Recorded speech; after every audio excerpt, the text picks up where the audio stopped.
Welcome to Drafting Out Loud. We're going to do things a little different today. On today's episode, we're going to look at the underdog market movers. We're going to try to justify why every single pick is moving up, moving down, and are they better value on underdog or DK? We got 9 minutes and 45 seconds to do it. Let's get into it. Quentin Johnson moving up the boards. He's getting some buzz from a bunch of people, including Evan Silva, that he should be a lot better. Evan Silva changes rank a ton, probably why he's moving up. Rashee Rice out of jail, moving up. George Pickens actually reported to camp, moving up. Christian McCaffrey, probably just noise. Zachariah Branch, I haven't really caught anything. He's gotten a little bit of buzz. Some people are on him.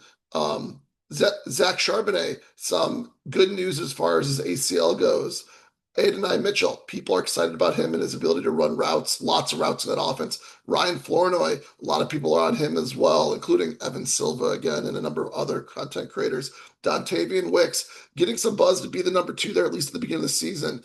Xavier Worthy, I think he's moving up because of where Patrick Mahomes is and kind of trying to get a stack going on there as far as that goes, like a back stack. David Montgomery, couldn't find anything. I think this one's mainly noise, though people are, been hyping up since the beginning. Rashad White, some of the best ball pros are high on him. Ashton Genty, mainly noise here in the first round. J.K. Dobbins, I think some people are realizing that he might be the starter. Aaron Jones, some people are realizing that he might be the starter. A.J. Brown, still some rise because of the New England Patriots trade. Jalen Waddle, Harmon was talking about him, and so maybe that's why he's going up. He also got some buzz in camp from Patrick Surtain about how fast he was. I mean, that's what it is. Jaden Blue, a little bit of buzz in camp. Greg Dulcich rising up the boards a ton. Again, this is the sidekick that's moving this up the boards, and Byshell Tootin also kind of sidekick one moving up the boards. We got on the faller side, Emmanuel Wilson, concerned that he might be like the third or fourth running back on that team. Trevin Henderson, people are realizing that maybe Ramondre Stevenson is the number one running back on the team and not TreVeyon Henderson. I think I've drafted a lot more of him on DraftKings and very little on Underdog. We can check at the end if we have some time. CeeDee Lamb, I think this is just noise. Amon-Ra, I think that's just noise. Chris Olave falling down a little bit because of the blood clots. That being said, apparently it's resolved. So I would maybe get him if you can get him at a dip. You can see he has risen up recently and he's given a little bit of that back because of the blood cut news.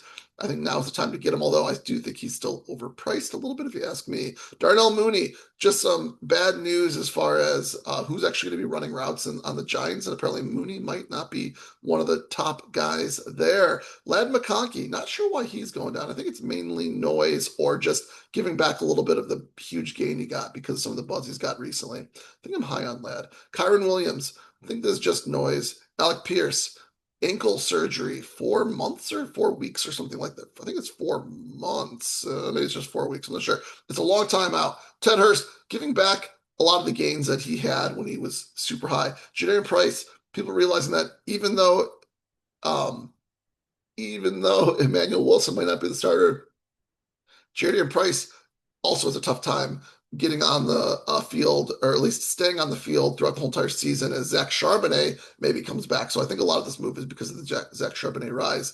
Chris Rodriguez also had foot surgery, so he's fallen down the board some, maybe more attractive price, especially on Underdog.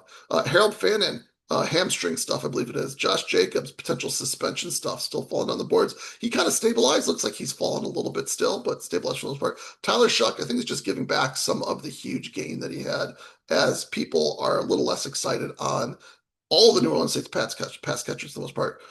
James Cook, I think, is just mainly noise here. RJ Harvey, again, people are maybe thinking that J.K. Dobbins has more of a role. RJ Harvey doesn't. Three-headed monster, all those types of things. Emmett Johnson, just people still, I think it's mainly noise, just a slow fall. People realizing that he's going to have a hard time having a role on the team with Kenneth Walker there. And, what is that role? No one knows yet. It's undefined. Drake London, I think mainly noise / maybe just now competition with A.J. Brown and Brock Bowers. Chris Bell steamed up when he got to the Miami Dolphins. Now people are like, oh yeah, he's got a torn ACL, and so he's steaming back down. I think he's someone that hopefully I didn't draft too much here post-draft as he was steaming up. I think I did take him once or twice, but I don't. Hopefully not too much. Maybe we'll look at him as well.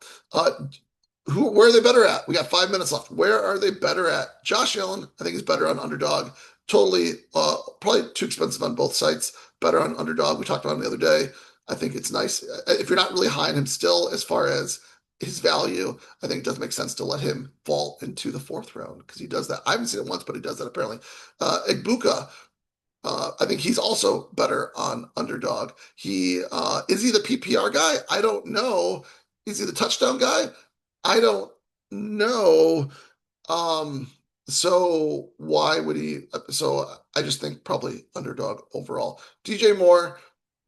This one you could argue either way. I think it's wherever Josh Allen goes to a certain extent is where you go and get DJ Moore. They got Miami in week 17, which I'm kind of concerned about that as well. So I'm not drafting a whole lot of DJ Moore because of that. I guess I'll just say the Underdog one. Jacoby Brissett, unknown what's going on here. I think Underdog just because he might not be there for the end of the season. Matthew Stafford, Underdog, although we've learned that from experience that this price, while still seeming expensive, maybe makes sense compared to what's around it.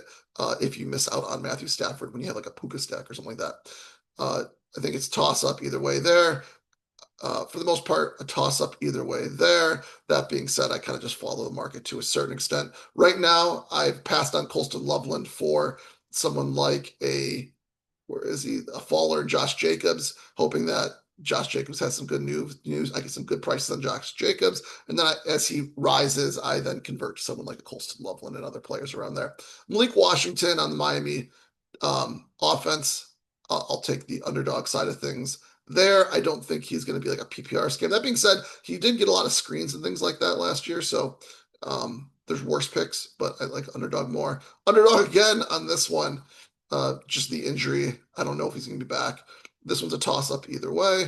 Michael Wilson, I think better on Underdog. Again, as far as price goes, he's not a PPR guy. And I think there's a lot of risk in that profile based on what he's done in the past. Either way. This one, oh man, this is a tough one as far as Underdog versus DraftKings here. I I think I'm gonna go with DraftKings on this one for Dalton Kincaid. I he is one of the players that seems to get a decent amount of targets based on how many routes he runs. And if he's healthy, that number of targets could increase as well, potentially. But I think there's a lot of risk there too. That's why the Underdog one is there too. So I think I don't know. It's tough either way. I don't think I've drafted a whole ton of him because at 113 there's a lot of other players, but I don't think 113 is horrible. I thought I'd draft more from than I have, basically. Alvin Kamara, I think there's still a lot of risk here in this profile and what's going on. Still some unknowns. I'll go with Underdog. Kyle Pitts, uh, after some of those QBs, we'll go Underdog. Joe Burrow, again, QBs later, Underdog. Trey McBride, I'm not really. I'm waiting until he gets into the third round, so I'll say Underdog. Lad McConkey. I'm going to say DraftKings here at pick 33. Just a lot of excitement on the Chargers offense, and someone like Matt Harmon has really kind of hyped him up as far as his route running ability and how what he did last year from a not great perspective really wasn't his fault and kind of hopefully expect a lot better things here. Zach Charbonnet, we'll go with the Underdog side of things here. The injury, I just don't know what to expect out of that. And then James Cook, I think, is a toss-up either way. There you go. 60 players in 9 minutes. We got a little bit of time. Let's go look at Trevion Henderson in our combo catalyst tool. And then we had another one. Chris Bell. Those were the two. Let's go look really quick and see what we got going on here. Henderson. Trevion Henderson. Okay, 5.7%. So we definitely are underweight.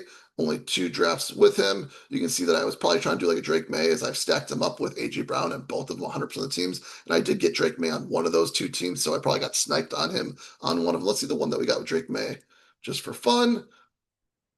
There it is right there. We got a Tony Pollard at a great value. This is the one where I didn't know what to do. I took Wan'Dale Robinson. I wish I didn't take that pick there. That was a dumb pick. Oh well, you live and you learn as far as things go with your draft picks. And then let's go and look at Chris Bell.